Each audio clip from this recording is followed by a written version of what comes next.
आगे नेक्स्ट अगर हम मूव करें तो तीसरा हमारा जो पोर्शन है उसके अंदर हम इस डोमेन्स को आइडेंटिफाई करते हैं। डोमेन्स के हवाले से अगर हम देखें तो हम बच्चे की चाइल्ड डेवलपमेंट, बच्चा जो ग्रो कर रहा है तो उसकी मुख्तलिफ डोमेन्स हैं। यहाँ आगे एक वीडियो क्लिप में आपको दिखाऊंगा। इस वीडियो के अंदर आपको एक बच्चा नजर आएगा और आप देखेंगे कि वो बच्चा जो है किस तरह से रिएक्ट कर रहा है। ठीक है, तो मैं रिक्वेस्ट करूंगा कि ये वीडियो क्लिक करेंगे प्लीज। जी, तो दोस्तों आपने ये जो वीडियो देखी, इसके अंदर आप एक बच्चा सलमान है उसको आप देख रहे हैं कि उसके वालिद उसकी एक वीडियो बना रहे हैं और उससे छोटे से सवालात कर रहे हैं, जिसके अंदर वो अपना नाम बताता है और जब उससे ये सवाल किया जाता है कि डू यू लव अल्लाह, क्या आप अल्लाह ताला से प्यार करते हैं, तो आप उसका रिएक्शन देख रहे हैं। अगर आप देखें तो इसमें बच्चे को हम उसकी पर्सनैलिटी के मुख्तलिफ डोमेन्स हमें नजर आ रही है। इसके अंदर हमें उसकी फिजिकल डेवलपमेंट भी नजर आ रही है, उसके अंदर हमें उसकी लैंग्वेज डेवलपमेंट भी नजर आ रही है और इसके अंदर हमें जो है उसकी जो है इंटेलेक्चुअल डेवलपमेंट भी नजर आ रही है, कॉग्निटिव डेवलपमेंट भी नजर आ रही है और सोशल और इमोशनल डेवलपमेंट भी नजर आ रही है। अगर इस डेवलपमेंट को हम कहें तो ब्लूम ने इसको अपनी टेक्सोनोमी के अंदर 3 हिस्सों के अंदर डिवाइड किया है। ब्लूम के मुताबिक एक टोटल चाइल्ड की जो डेवलपमेंट होती है उसके अंदर 3 एस्पेक्ट हैं। पहले नंबर पर कॉग्निटिव डेवलपमेंट है।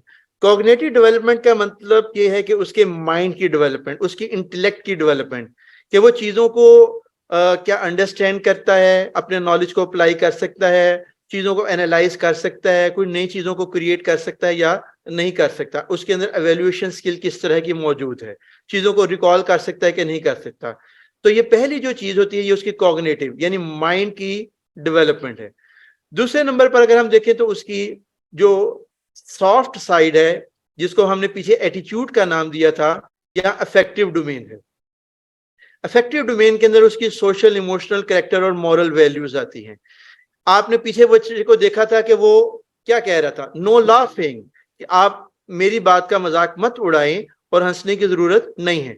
और आप देखें कि फिर वो नाराज हो जाता है कि बच्चे जो है या दूसरे लोग मेरा शायद मजाक उड़ा रहे हैं, तो बच्चा रिएक्ट करता है। और आप देखें शुरू के अंदर वो जैसा मुस्कुरा रहा था, स्माइल कर रहा था, तो सोशल और इमोशनल डेवलपमेंट हमें उस बच्चे की वहां नजर आ रही है। तीसरे नंबर पर उसकी जो फिजिकल एस्पेक्ट है, जिसको हम साइकोमोटर डोमेन कहते हैं, ये स्किल का एरिया है कि बच्चा जो सा है किसी मुख्तलिफ फंक्शंस को अंजाम देने के लिए अपनी बॉडी को कितना अच्छा इस्तेमाल कर सकता है। तो इसका मतलब है ब्लूम की टेक्सोनोमी के अंदर कितने लेवल हो गए, 3 डोमेन्स होगी। पहली डोमेन मैंने क्या बोली है, कॉग्निटिव, दूसरी मैंने क्या बोली है, अफेक्टिव, और तीसरी क्या है, साइकोमोटर। कॉग्निटिव माइंड से रिलेटेड है, अफेक्टिव सोशल, इमोशनल और करेक्टर से रिलेटेड है, और साइकोमोटर जो हमारा फिजिकल डेवलपमेंट का एरिया है जिसमें हम अपनी बॉडी को इस्तेमाल करते हैं, उससे रिलेटेड है। इसी को अगर मैं कहूँ तो 4H मॉडल के अंदर हमारे सामने दूसरे अंदाज से ये बात आती है। 4H मॉडल को अगर हम देखें तो 4H के अंदर हमारे सामने हेड है कि हम अपने हेड से डेवलपमेंट से मुराद ये नहीं कि सर बड़ा हो जाए, इससे बल्कि मुराद ये कि हम हेड के अंदर यानी हम अपने ब्रेन की फैकल्टीज को कितना अच्छा यूज करने के काबिल हुए, क्या हमारे अंदर लोअर ऑर्डर थिंकिंग है या हम हायर ऑर्डर थिंकिंग स्किल्स कर सकते हैं, हम कॉम्प्लेक्स चैलेंजेस को देखकर घबरा तो नहीं जाते, हमारे अंदर क्रिएटिविटी और क्रिटिकल थिंकिंग कितनी मौजूद है, क्या हम कोई नई चीज क्रिएट कर सकते हैं, इनोवेट कर सकते हैं, तो इससे मुराद ये हेड की डेवलपमेंट है। इसी तरह से हार्ट से हमारी मुराद क्या है, हार्ट से मुराद हमारा वो जो सॉफ्ट एरिया, सोशल, इमोशनल और कैरेक्टर और मोरालिटी का एरिया है कि क्या हमारी कुछ वैल्यूज हैं जो हमें ड्राइव करती हैं।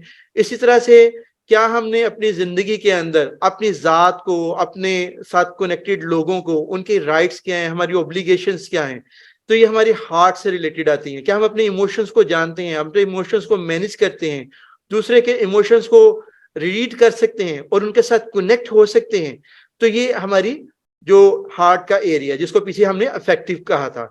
तीसरे नंबर पर हैंड, ये स्किल एरिया है कि हम अपनी बॉडी को कितना अच्छा इस्तेमाल करके अपने जो डेली टास्क है उनको कैरी कर सकते हैं। और लास्ट हमारी हेल्थ है। तो ये 4H मॉडल जो है हमारे सामने पर्सनैलिटी का एक दूसरा एरिया लेकर आ रहा है।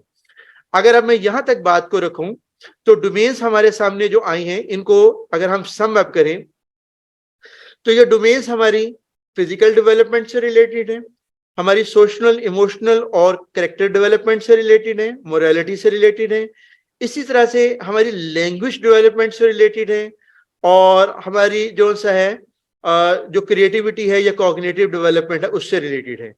तो इस तरह ये जो बच्चे की डेवलपमेंट है ये टोटल चाइल्ड डेवलपमेंट के अंदर आती है। इसी को हम holistic development of a child कहते हैं। एक बच्चा जब ग्रो करता है तो वो सिर्फ फिजिकली ग्रो नहीं करता, वो सिर्फ कद में बड़ा नहीं हो रहा, बल्कि कद में बड़ा होने के साथ साथ उसका ब्रेन वो भी डेवलप करेगा, यानी उसकी इंटेलेक्ट भी डेवलप करेगी, उसकी सोशल स्किल्स ये इमोशनल रेगुलेशन ये भी डेवलप करेगी, वो कुछ जिंदगी के अंदर वैल्यूज और करेक्टर या मोरालिटी से रिलेटेड लेसन्स को भी अब्जॉर्व करेगा। और इसी तरह से वो जो सा है अपने लोगों के साथ कनेक्ट करेगा और कनेक्ट करने के लिए लैंग्वेज को as a medium of expression इस्तेमाल करेगा। तो ये उसकी टोटल चाइल्ड डेवलपमेंट है, ये holistic development of a child है। इसी को जो ग्रीक थे वो इसको 3 लफ्जों से ये सिखाते थे। वो कहते थे कि जो बच्चे की ग्रोथ है उसमें उसको ईथोस, पैथोस और लोगोस सिखाने की जरूरत है। इथोस से उनकी मुराद एथिक्स या मोरालिटी है, पैथोस से मुराद उनकी मैनेजिंग पीपल, लोगों के साथ आपने कैसे डील करना है, कैसे कनेक्ट करना है, और लोगोस से उनकी मुराद लॉजिक है जिसके अंदर मैथ है, साइंस है, आर्गुमेंट आता है।